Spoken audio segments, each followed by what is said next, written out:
All right, here we are. Another fun-filled episode of Frosty Dingy, the FFD coming at ya. You It's bet. Caged Dolphin and the Flounder here. Cobe, it's been a while. You've been sick. I've been sick. I've been busy. You know, it's life. That's what happens, right? Yeah, you kinda turned into the groundhog. You saw your shadow and disappeared again, That's expecting to give right. us a little bit more winter. I was prepared for more winter, but goddamn, it's beautiful out right now. I'm sitting out here at my sun porch.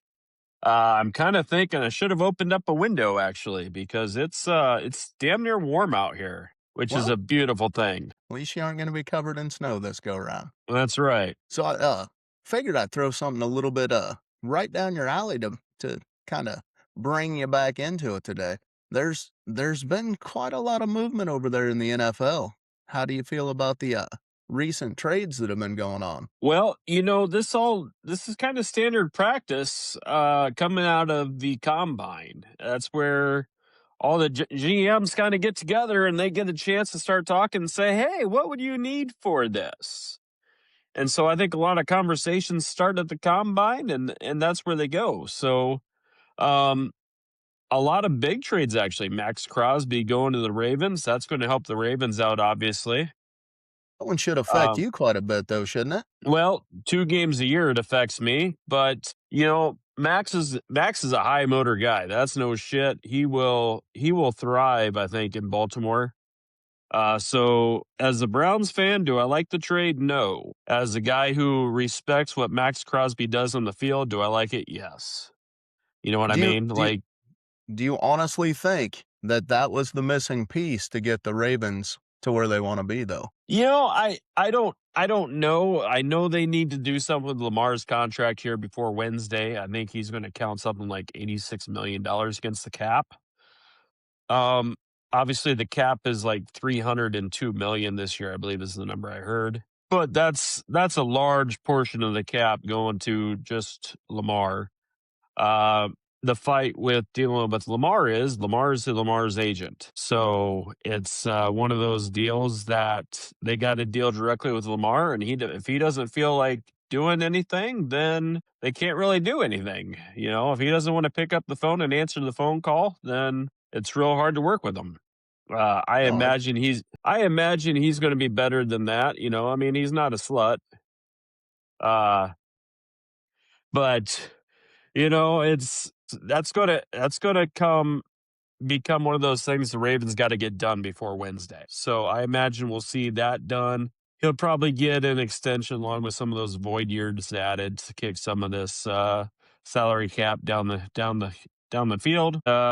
You know, so there's my Ravens breakdown for you. well, I don't think that was 100% the missing piece, but it will definitely help out and maybe give them a little bit more, better chance for a run through the playoffs. Well, and honestly, what he does is he brings a presence that they needed.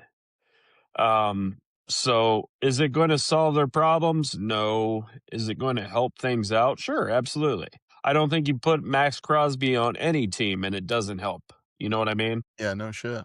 Except for the Raiders. Well, and he did what he could for the Raiders. Just I think they were playing for the number one pick this year, and Yeah, they they they did a good job succeeded. of that.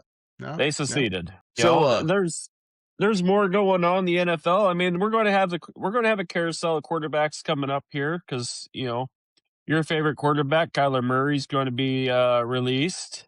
Kirk, Kirk, Kirk Cousins going to be released. Um, you know, Willis is a free agent who was, of course, with the Packers last year. Originally it was like a third round pick that same year as Kenny Pickett's going to Tennessee, and then they promptly replaced him, and then they promptly replaced his replacement.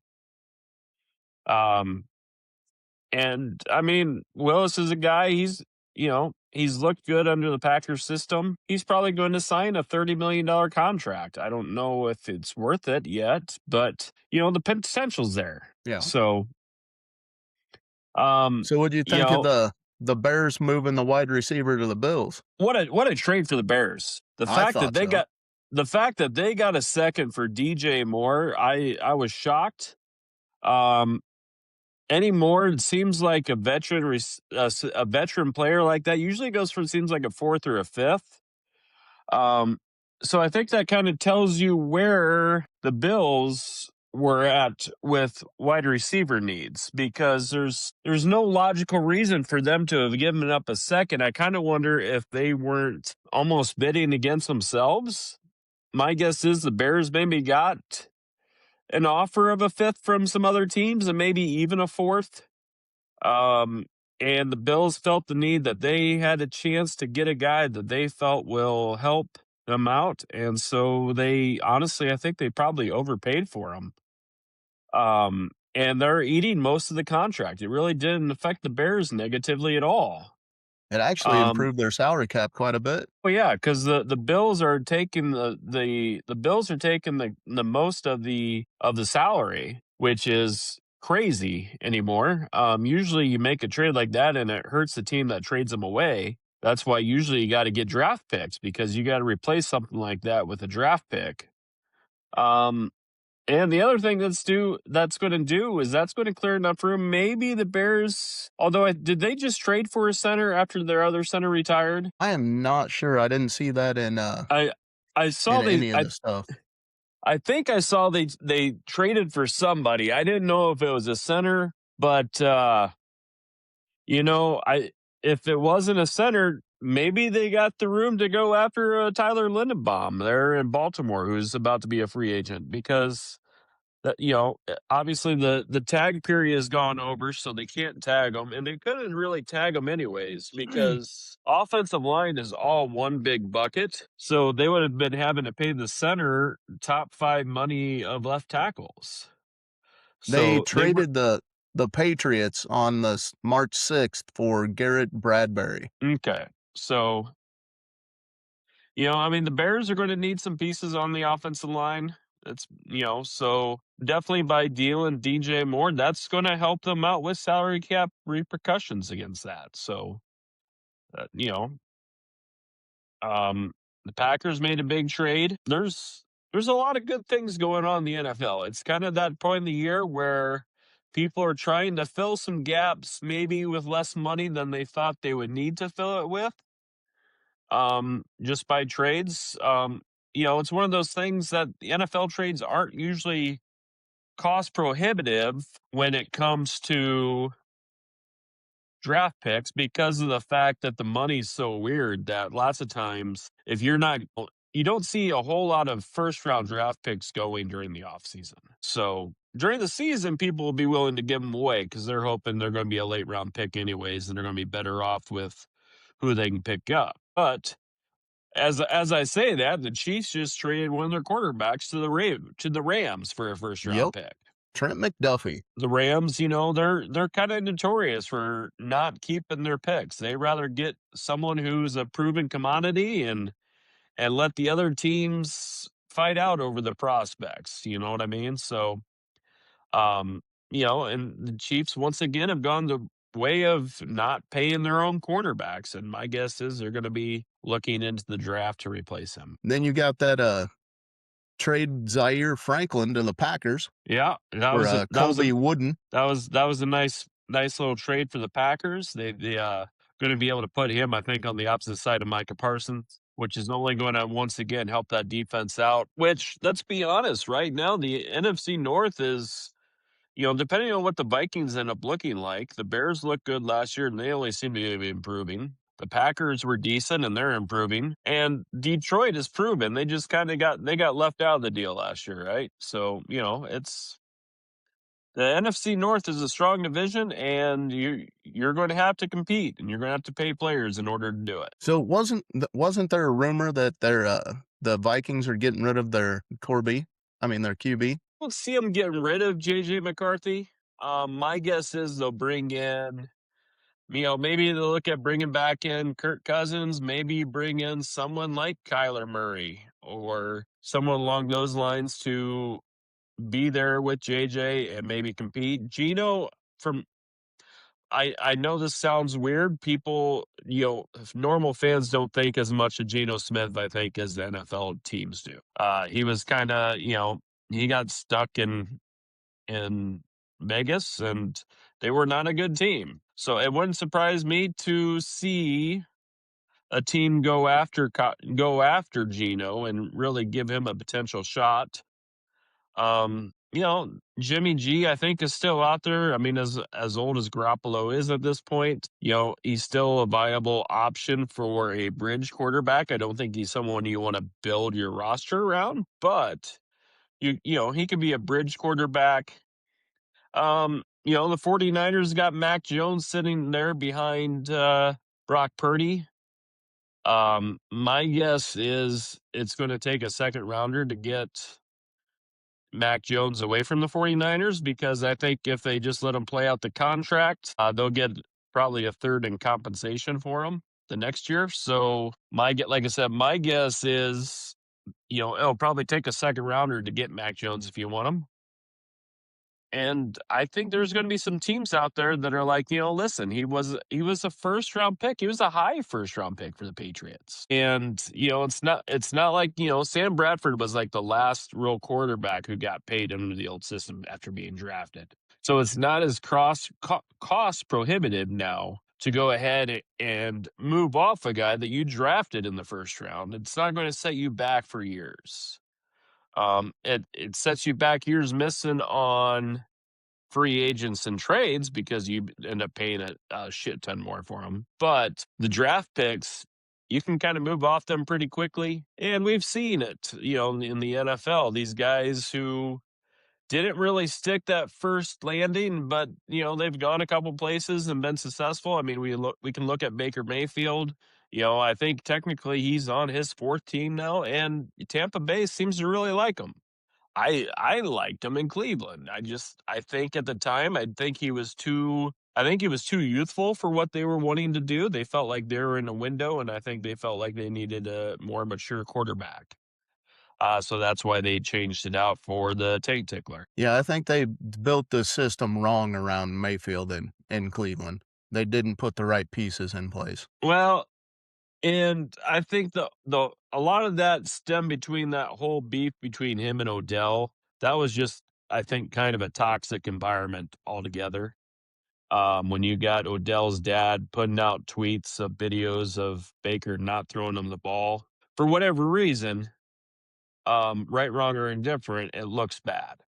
And so when you go into a pissing match with your number one receiver, and your number two receiver is best friends since college with the number one receiver, it's going to be one of those things that's going to be tough to recover from. I can So see that.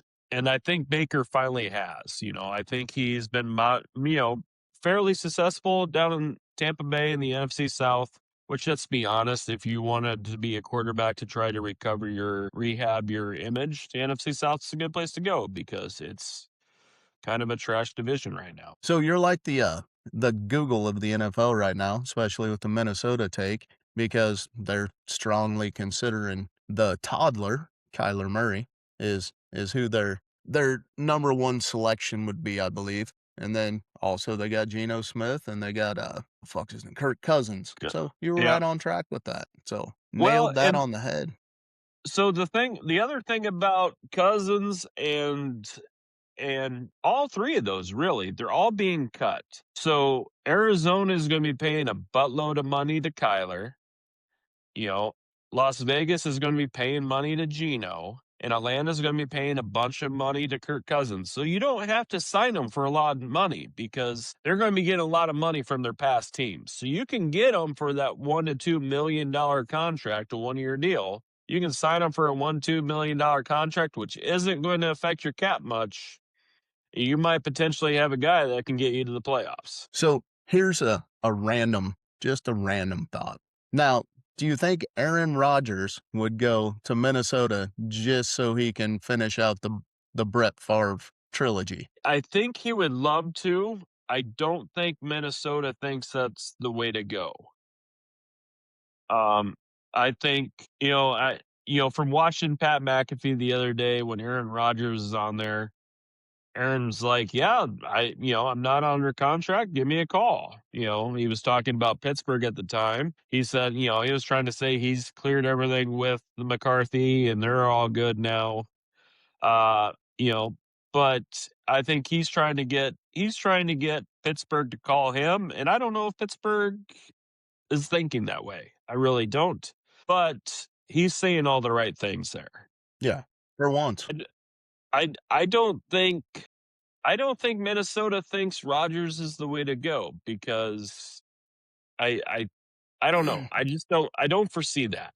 Yeah, I don't see it But happening either, but I thought it'd be funny. but if I was Aaron Rodgers, I would absolutely love to go to Minnesota because they got two of the top receivers, one of the top wide receiver duos in the league with Jordan Jefferson and Addison. So for Rodgers, it would make complete sense.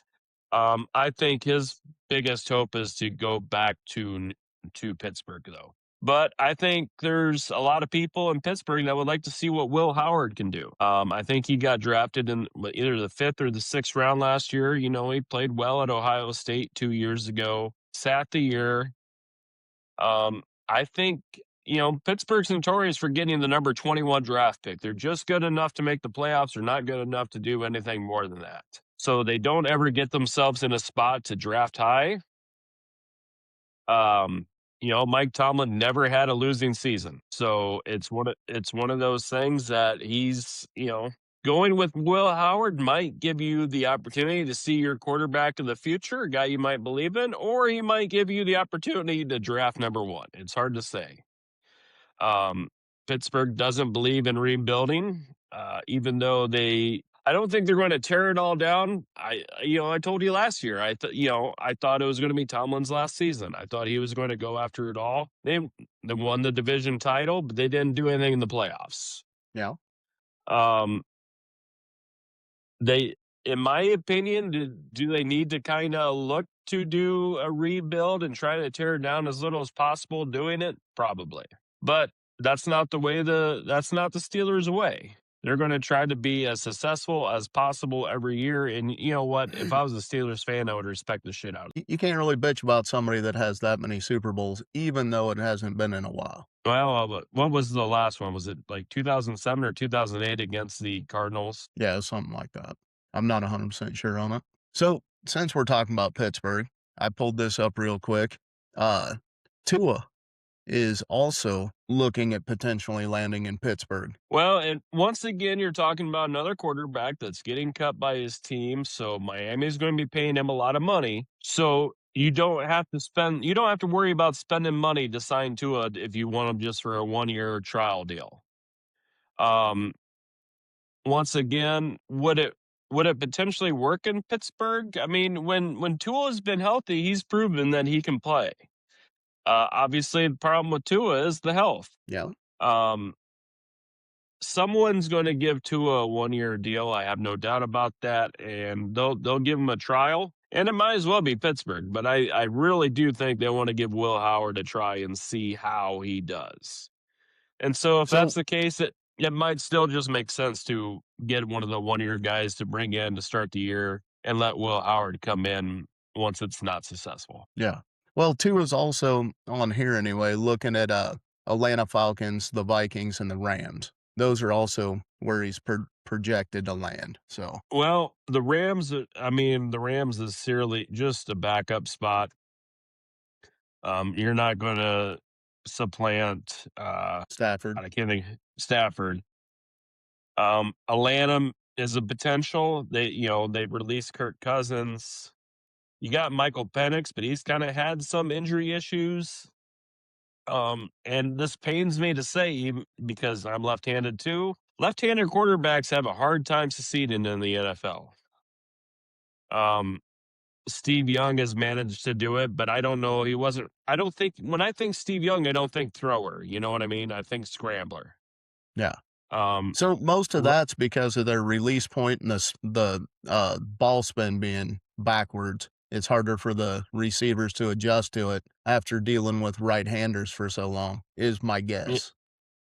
yeah. So it's one of those things. I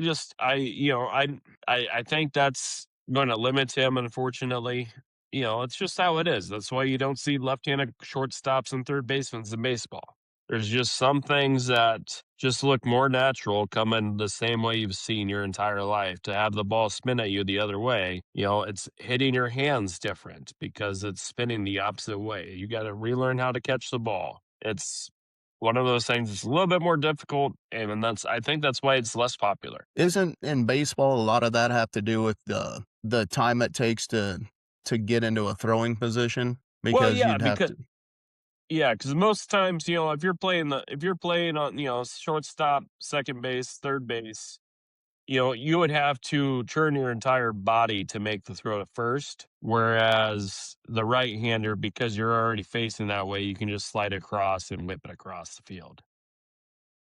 So it's one of those things that it just, it's kind of, and maybe this is just the old school 1990s NBA way of thinking. Well, it used to be if you were a 7 footer, you were just a non mobile center, and that's how they trained you. And now you look at the NBA, you got 7 footers basically playing point guard. You know what I mean? And there's not that many 7-footers left. Yeah. So at some point, would like you can't tell me. I mean, it would hurt potential double plays uh, coming from the shortstop, but a left-hander at second base would probably be okay. So you're going to have enough time, more times than not, to make that pivot and make the throw if you're playing second. Although it's going to make the double play from third base or shortstop a hell of a turn. Yeah. You'd have to basically do a spin move every time. Yeah. So, kicking her back to football, and I don't know how much of the combine you watched or how much you've kept up on it, but you did say you were a McAfee fan and you've been watching some of it. And I know he covered this. One of your favorite positions, the Iowa lineman, know which one I'm talking about? Yeah, the big redhead Jennings mullet guy. Dunker. Yeah. You Yeah. bet. What a name. I tell you what, I Jennings hope Dunker. I hope he's sitting there in the fourth for the Browns to take a guard. I don't think he'll be there at 4, but They uh pumped his draft stock way up. They're saying right now that he's a late first rounder to early second rounder. yeah, I could see early second. I don't know. Guard's one of those positions. I don't know. It's very tough to take him the first. One of the better stories I've heard. So another podcast I listen to is what they say is when you get a first round pick, you get a token, right?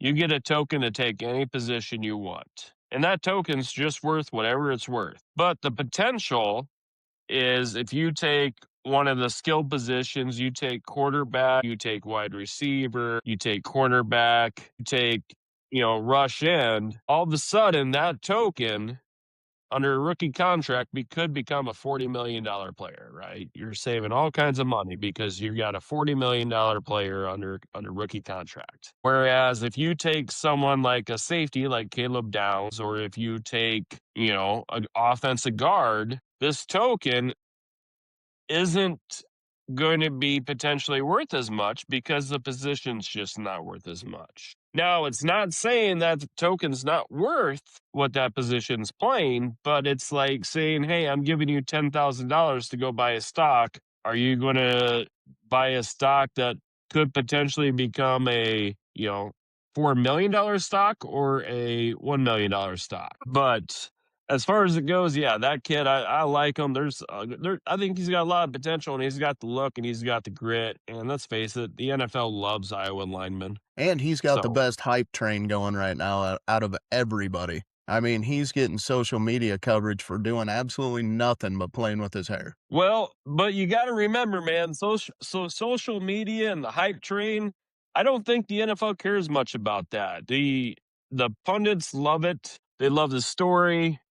The front office, they look at the players. That's all they care about. So, Oh, I know that part. I'm just saying he's getting a lot of media coverage for just being that guy right now. yeah. Not saying that he's going to get picked higher for it. I'm just saying he's got the best hype train going out of everybody in the draft right now. So, how much of the combine have you been following? I followed a bit of it, but it's one of those things that I mean, what what are you really watching when you watch the combine? You're not really seeing football work. You're seeing shorts work, right? You're seeing guys in shorts and t-shirts run fast and catch the ball, and Yeah, you can see some agility, but it doesn't necessarily go straight across. I think one of the better stories I heard was back, 8 years ago, I think it was when Cooper Cup was there. The Rams were cheering in their box up top because Cooper Cup ran a slow 40.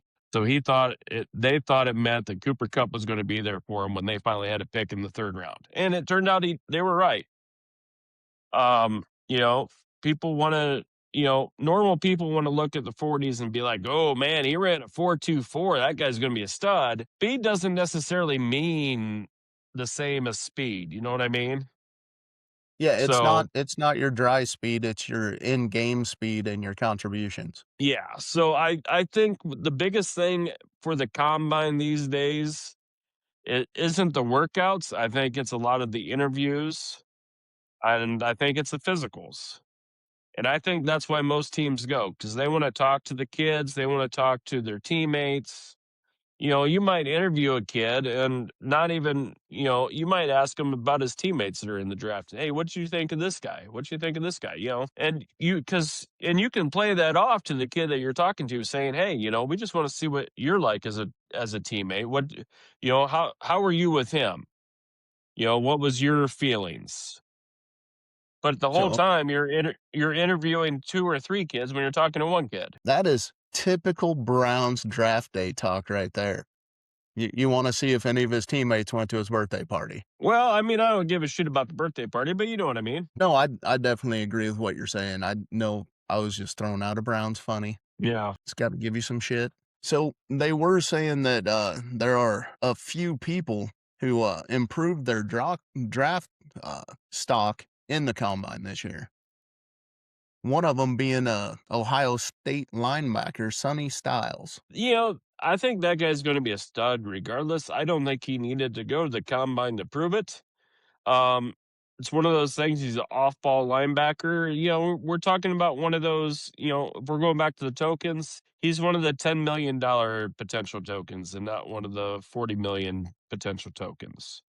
Um, but you look at this year and there's not a lot of the top end guys. So someone like him could end going top 5, top 6 because of the fact that there's not someone out there that's just wowed the shit out of people at the positions that you normally think of.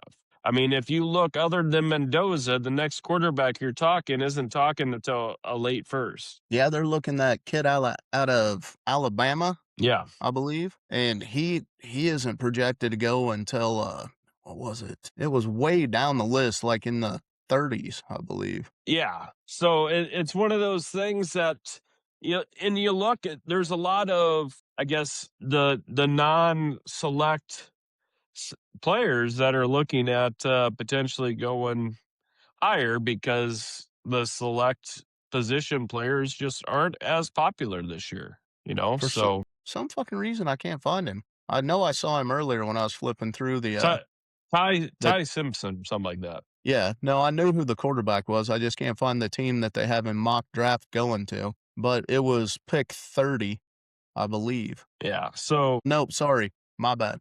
Pick 28, um, with a trade from Houston, the Arizona Cardinals will take Ty Simpson well, and to replace Kyler. I could see that. I could see where that would take place. What I have heard is their new coach, of course, really likes Jimmy Grapes. They can make a move for him. To me, that's a 1-year deal. Um, because he's getting to be an elder, and I think he could set a standard level there at Arizona that would keep them competitive while they hope to look better for next year. Because everybody right now is talking about next year's potential, but last year everybody was talking about this year's potentials, right? They were talking about Ailers and they were talking about the kid from LSU, and I'm not even going to say his name because the last person to say his name got ripped up and down our channels because he didn't know anything.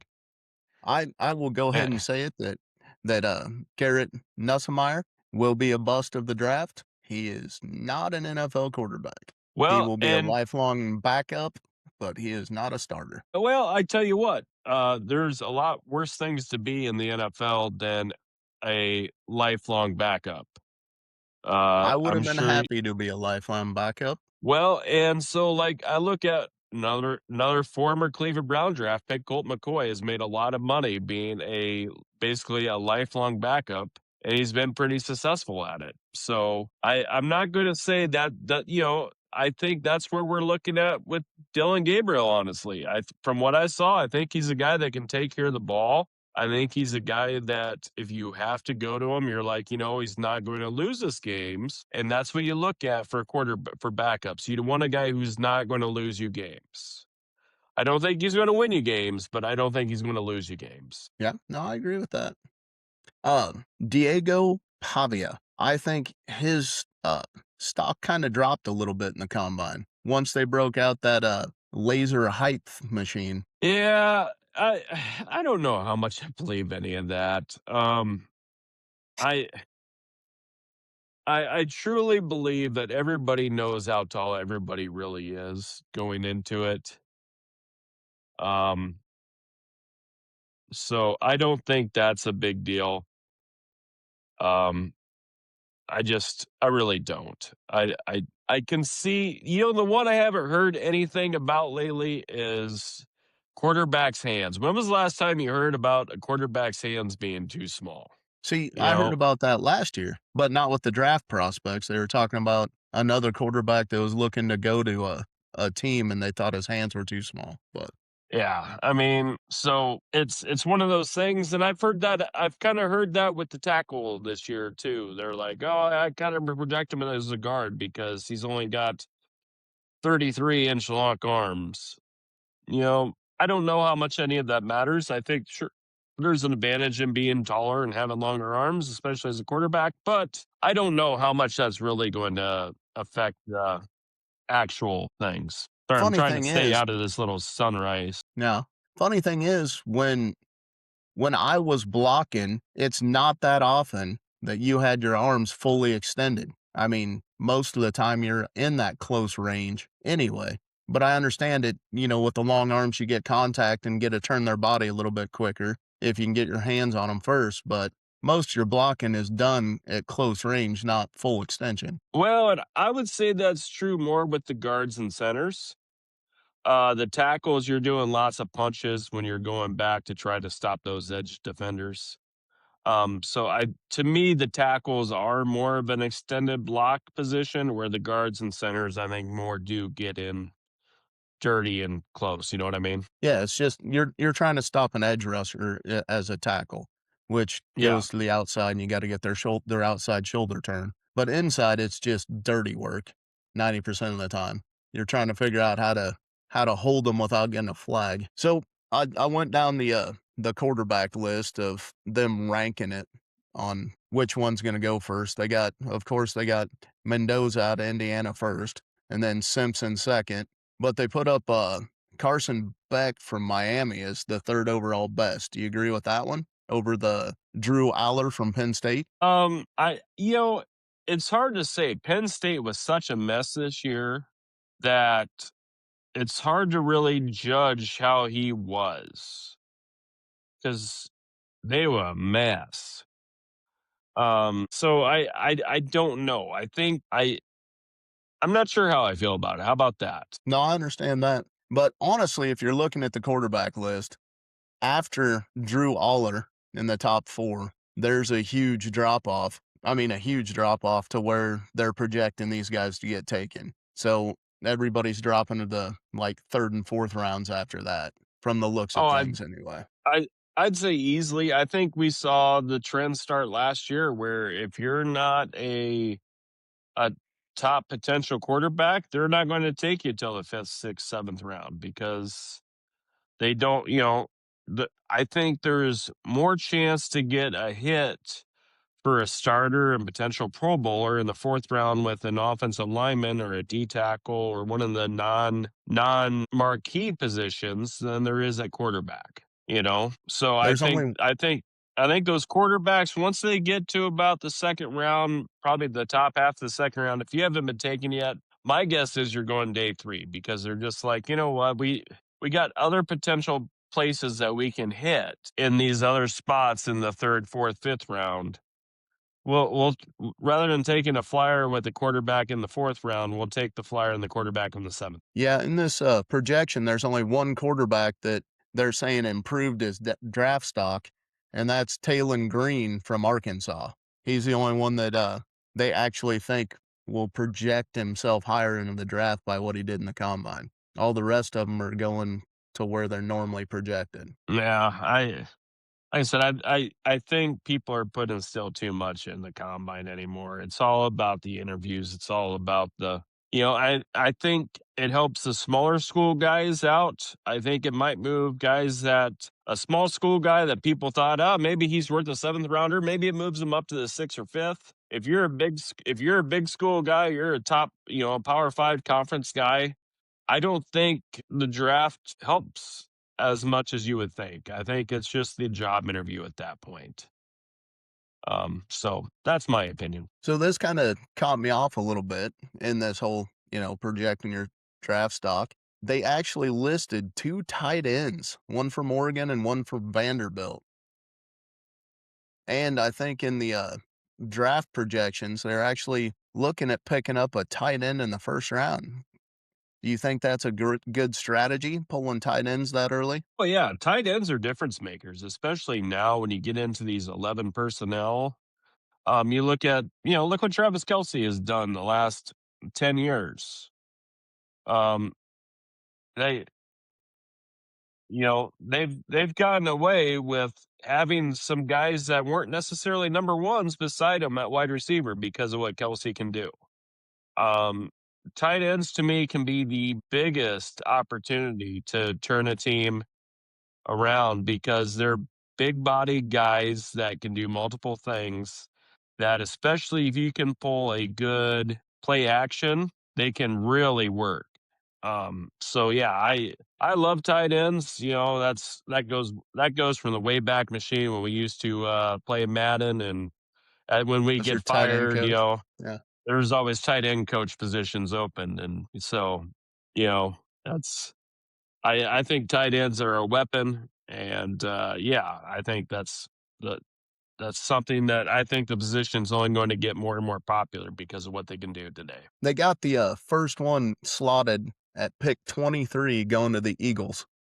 Sadwick, I can't remember. I can't say his last name. The one out of Oregon going to Philly. Be surprised if he's still there that late. Honestly, I think that I think this is my opinion. I think NFL teams value tight end higher than what these draft gurus do.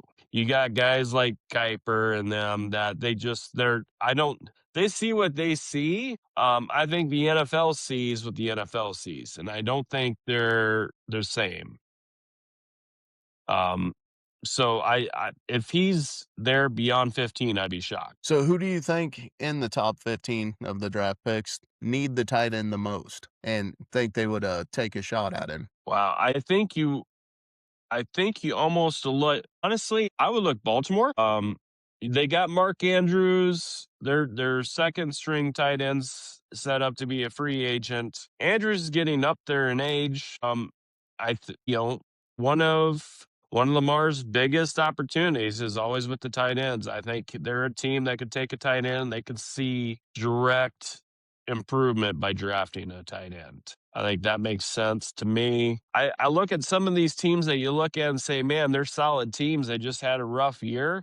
That's where I look. If you look at the teams that really need to improve, I don't think you're spending money on a tight end that early. But a team like Baltimore, who didn't make the playoffs, but had a down year, but should bounce back, especially after, doing the Max Crosby trade. Yeah, it makes all the sense in the world to me that they draft tight end. Currently, they got them slotted on the mock draft for Penn State's offensive guard, and there's no way in hell I can say his first name, so we'll go with Lone. It's Vega Ione or whatever it is. All right. Well, like I said, that's kind of the positive thing about being a team that kind of had a down year, but you still believe that your base is solid. You can add those positions. If you're a team that's been down on your luck and you don't have a lot of talent, you got to spend those picks on talent. Where if you're a team that just kind of had an injury riddled year and you didn't do what you should have done, and now you're getting the opportunity to have a draft that you normally wouldn't get, yeah, you can spend it on a guard, you can spend it on a tight end. So I, I that's one of those that it makes sense to me. Who do you think that you guys are gonna take in the draft? Not you You guys, know, but the Browns. so I'll be honest with you, we're too far out yet. There's still too many options that can happen. There's rumors that Marvin Harrison Jr. might be up for trade from the Cardinals. That's the guy that if the Browns could give up a second and get Marvin Harrison Jr., all of a sudden I'm not seeing the need to get someone like Carnell Tate at 6 if he's there. Yeah. You know, so that would be a positive. We just made a trade for the tight end from or the tackle from the Texans. Guy's been a solid, but he really kind of flourished last year playing left guard, which I think the NFL has seen some of these older guys that have been playing tackle for a while move inside and be successful. Mekhi Beckham was one of those guys a couple years ago in Philly who had played tackle the whole time. He went to the Eagles, they moved him to guard, and he was successful there.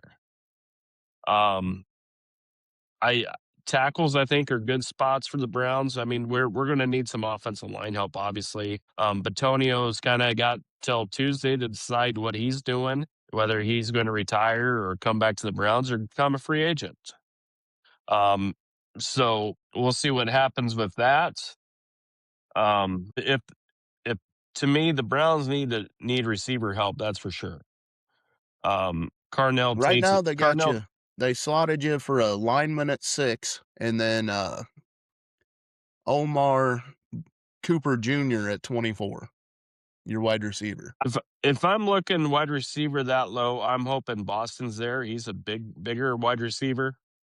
I think that's what we need. We need someone who's big and large, and I don't think you're ever going to find another guy anytime soon like DK was for the Seahawks, where he's 6'5" and ripped 230 and runs like a son of a bitch.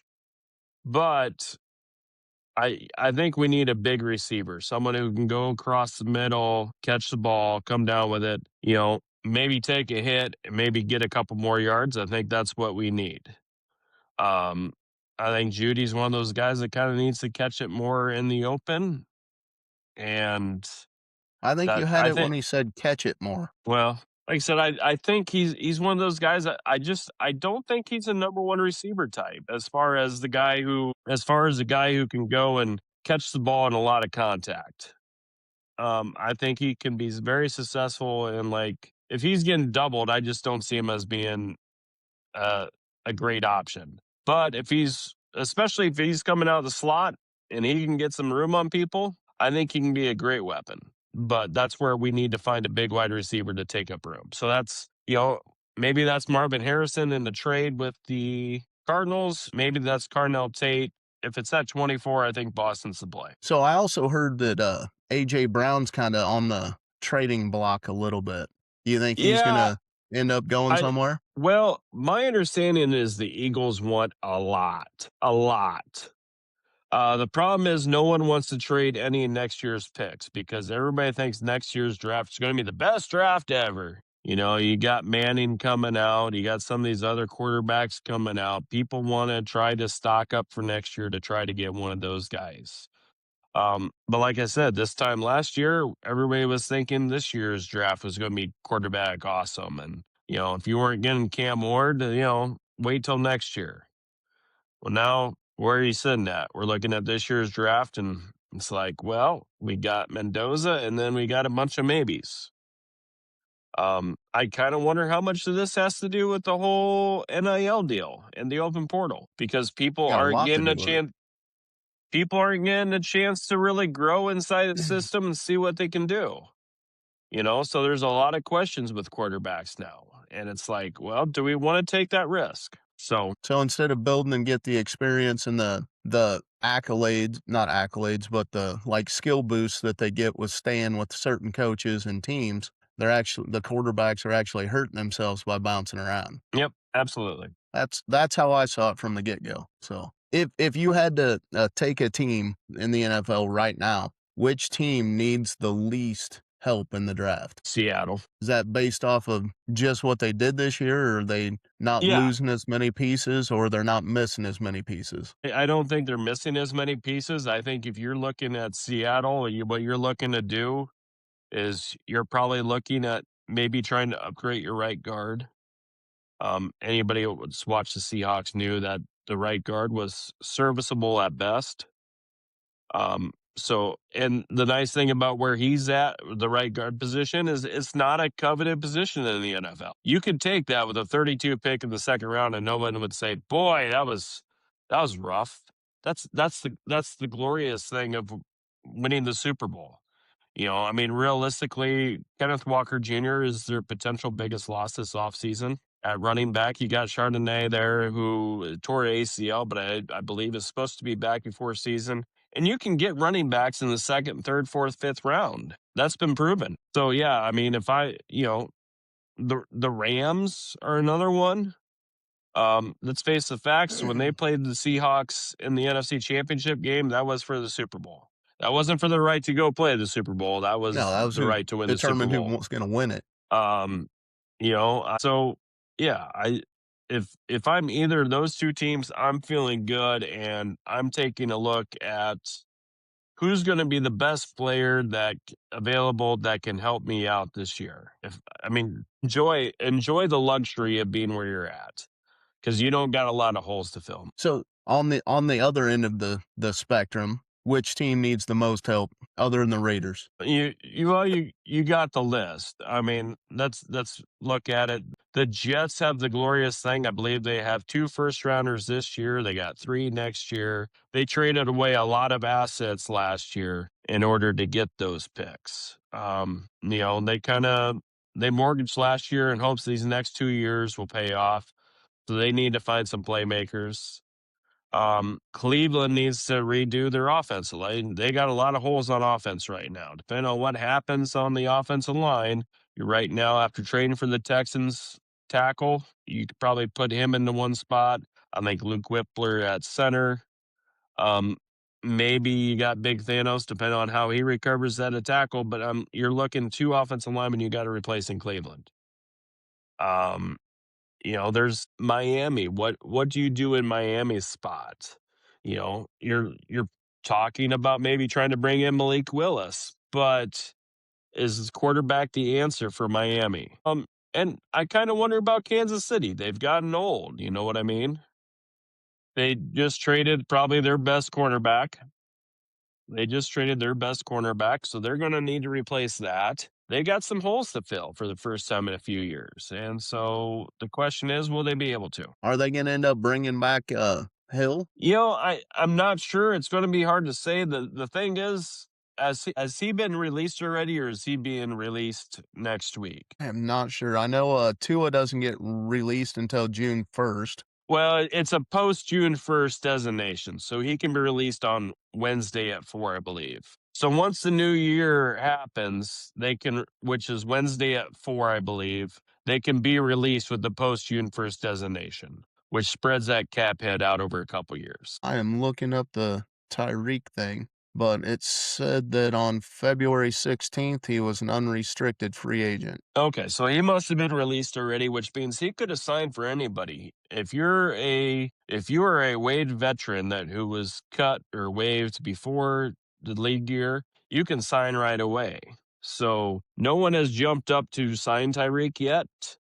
So I don't foresee him being one of those guys that signs early in free agency, even because if he was, he would have been signed already.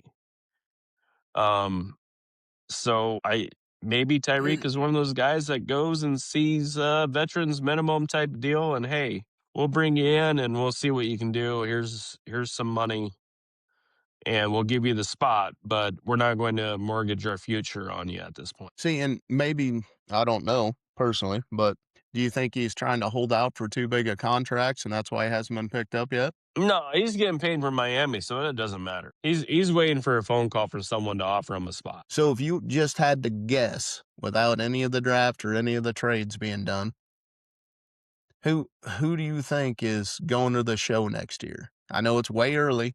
I'm just trying to get a prediction out there to see if we can see if it comes true again. Well, so NFC, I'll take one of the 3 teams in the NFC West. They're just the best division in football. They are. Even with the Cardinals bringing them down, they're the best they're right now they are the best division in football. Out of the AFC, I don't know. Might as well be the Titans at this point because I got nothing. Maybe Jacksonville. I don't know.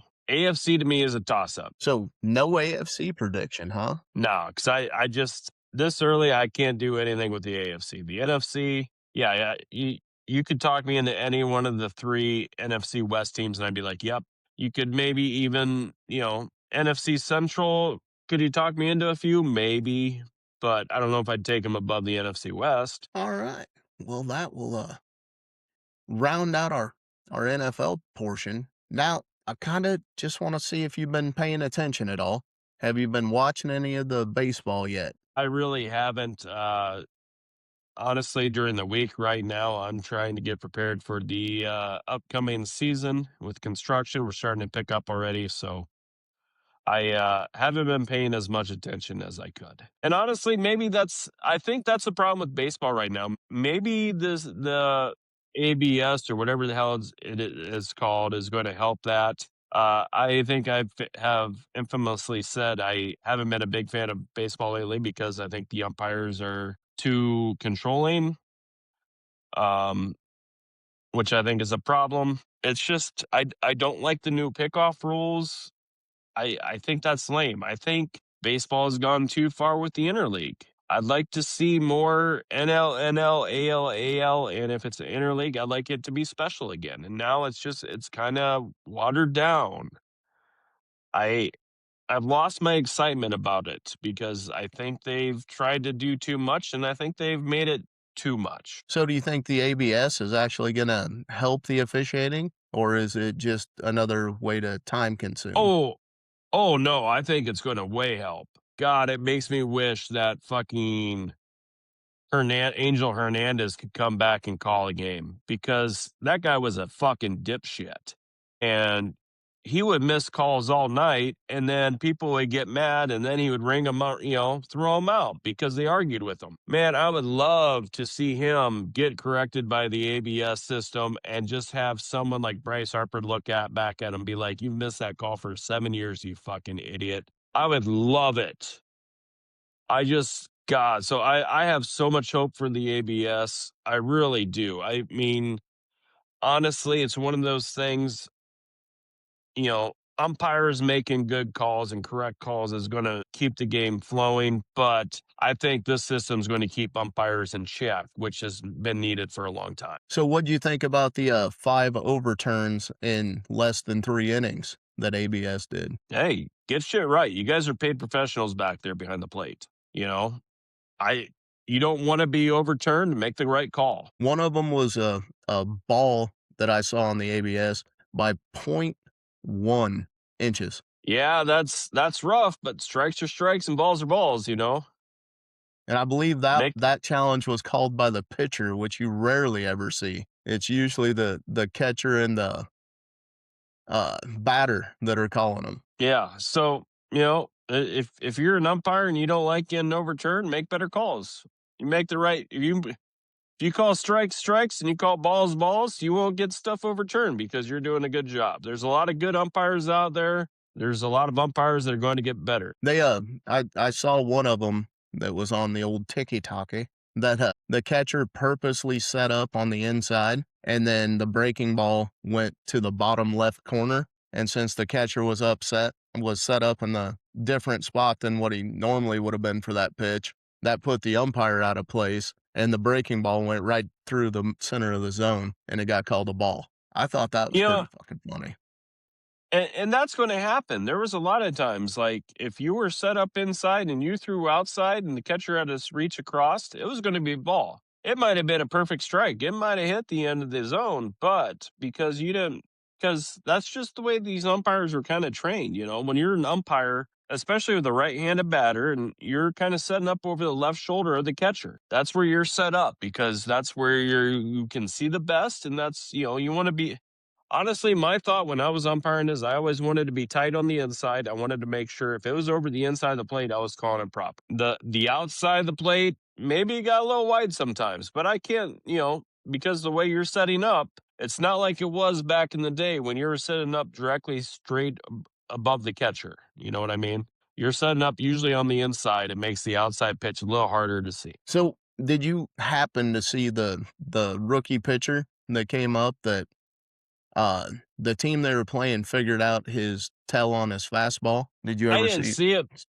I didn't see it, but that doesn't surprise me. It's one of those things you don't get to the major leagues just by reactions. You get to the major leagues by seeing what tendencies. And, it's just like poker. If you can pick something up on a guy, you're going to pick it up and you're going to abuse it. You're going to take advantage of it. So, So they found that this kid, when he was in the normal pitching style with nobody on base, he didn't have a tell. But as soon as there was a runner on base, he would throw quickly every breaking pitch. But if he was going to throw a fastball, he stared at third base for an extended period of time whenever it was a fastball before he threw the pitch. So they just started hammering him whenever anybody was on base. I mean, it's something he can learn from once he watches the film, and I'm glad it happened in, preseason or whatever the hell, the spring league, yeah, instead of happening to a rookie and when the actual season was rolling. That's something you gotta fix. It's the same as like a running back in the backfield looking to where he's gonna go before he gets the ball. right. It's the same principle. You pick up whatever you can to hammer it out. So uh, since we're on rules for a minute, did you see the new NFL rules that came out? No, I haven't. I didn't know they voted on anything already. Yeah, there's a whole list of them that they got rolling out. They're messing with the kickoffs again. So, these haven't been voted on already, right? These No, are it's just just the ones that they're trying to put out. yeah. I honestly, it's one of those things. I don't even care what they try to put out because there's always stupid rules that teams want to whine about, and so they will put forth it and send it to committee to get shit started. Um, so yeah, there's always these stupid ass rules that oh, we lost a game because they kicked the ball out of bounds. And then so they got a re-kick and it ran 7 seconds off the clock. And so then by the time we kicked the ball, there was no more time to win the game. You know, that's shit that happens. So I brought So it up I'm because there's trying. one rule in there that matches up with the ABS, which is the electronic measurements that got proposed in 2025 for using the Sony Skyhawk cameras to actually do the measurements on the field to isolate off the chain gang. Now, do you Yeah, think that that is beneficial, like the ABS, or do you think that the chain gang needs to stay in the mix more? I don't think it matters. So my understanding is they have 3 or 4 different like little microchips in the footballs now. That way they can laser figure out where the hell the spot's at. The spot's still only as good as what the referees spotted at. If the referee misses the spot, you can challenge the spot, but the measurement goes from what the referees went off of, not where the ball actually got to. So I guess honestly, I think it was one of those things that people thought it was cool technology, so they went ahead and included it, but I don't think it affected the game at all. So do you think the game should go strictly to the computers spot the ball N- to where they use the I chips that are in the ball? I don't know. I don't know how you decide something like that, to be honest with you. I think there's always going to be referees. There's always going to be calls that people are going to look at and say, well, if that ball was spotted properly, we win that game or we stop them or that wasn't a first down. But how many times have we seen it on camera where you can't even see where the ball's at from any view? Quite a bit. And the referees probably got the best view. And here's the other thing: if you just go with the microchips for spotting the ball, that's a fine idea. But how do you know when their knees down? How many times have we seen replays where the guy's going down and his knee hits and he falls forward that half a yard that looks like he scored, but he was actually down at the 3/4 yard line. The microchip's not going to pick that up. So I think that's still one that we're going to have to have referees there to kind of decide that off of. So shifting back to baseball after my little sidetrack, my bad. If you could remove any rule in baseball, what would it be? The stupid fucking, oh, fuck, I got two. The stupid fucking pitch clock and the stupid times you can go to a base as a pitcher. I think that's dumb. I figured you'd take away the steroid rule so we could just watch the boys hit the balls. You know, at this point, let's be honest, they're looking more at the pitching at this point because the spin rate on the baseballs has kind of shown that maybe the pitchers are doing something. There's always a fine balance in baseball between hitting and pitching, right? For years, the pitcher's mound was 60 feet away. Hitters were having problems. They moved the mound back to 6 inches to 60 feet, 6 inches. Hitting got better. You know, the mound was at 12 inches high. Pitchers were, you know, too too good at 12 inches. They dropped it to 10. There's always the balance between hitting and pitching.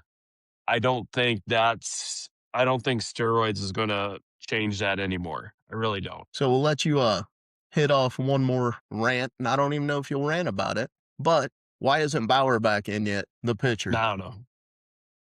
I thought he got signed somewhere. I don't know. Let me Google it. As of March 2026, Trevor Bauer has not signed with a major league team. Yeah, I don't know. I don't know if people don't like the whole social media thing he's doing now because he's on a lot of social media stuff. It's just I don't know. I don't have an answer for that. If I was a team that needed a pitcher, maybe I bring him in. He's said I'll sign for the minimum. Why not give him a chance? I kind of think maybe this is a baseball blackball thing, which is dirty in my opinion, but it is what it is. I agree. All right, man. I need to get going. So All right. Don't forget to hit that like and follow button to keep Flounder in that nice fancy chair he's got going on. And leave us comments so you can talk shit about us. Feel free. That's all I sounds got. good. All right. I will Sounds catch good. you next time. All right, later. Later. It's called Frosty Ding It, and I'm the dolphin, and you're the flounder. Well, I guess I think it should be Dr. Parker, but